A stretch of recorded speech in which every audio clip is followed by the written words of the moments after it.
साथ संगत जी, प्यार से कहना धन निरंकार जी। साथ संगत जी, एक रेगिस्तानी इलाका था। वहाँ एक बुज़ुर्ग रहता था। उसकी कई पीढ़ियाँ वहाँ पर रहती आ रही थी।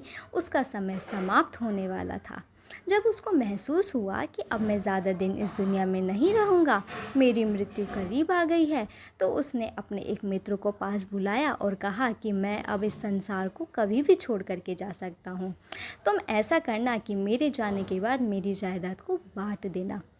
उसकी जायदाद 19 ऊँट थे।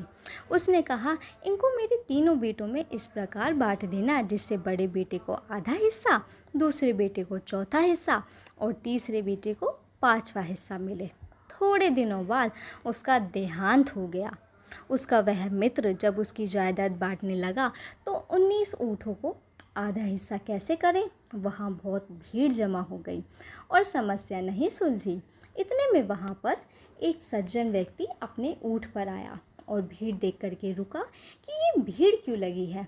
पूछने पर पता चला कि 19 ऊँटों को तीनों बेटों में बांटने की समस्या है।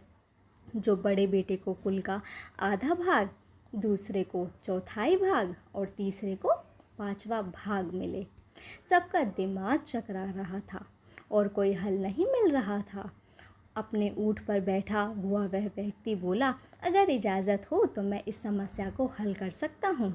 उसकी बात सुनकर सब खुश हो गए और सब ने प्रार्थना की कि आप इसका फैसला कर दे तो आपकी बड़ी कृपा होगी। उस आदमी ने ऊँट से नीचे उतरकर अपना ऊँट भी उन 19 ऊँटों में मिला दिया और सबको एक लाइन में खड़ा कर दिया। बस अब 20 ऊँटों के आधे यानी 30 ऊँट बड़े बेटे को दे दिए।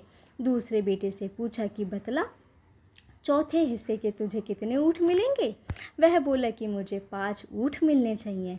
तो उस आदमी ने कहा कि तू 5 ऊँट ले जा। आखिरी में तीसरे बेटे से पूछा कि 5वें हिस्से में तुझे कितने ऊँट मिलने चाहिए? वह बोला, मुझे 4 ऊँट मिलने चाहिए। उसने कहा, तुम 4 ऊँट ले जाओ।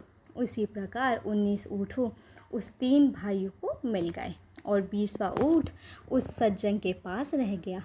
कहने का भाव, जो उस सज्जन ने अपने ऊँट शामिल किया साथ संगत जी, वह ना कम हुआ ना ज़्यादा हुआ। उसका ऊँट उसके पास ही रह गया और इतना बड़ा मामला भी हल हो गया।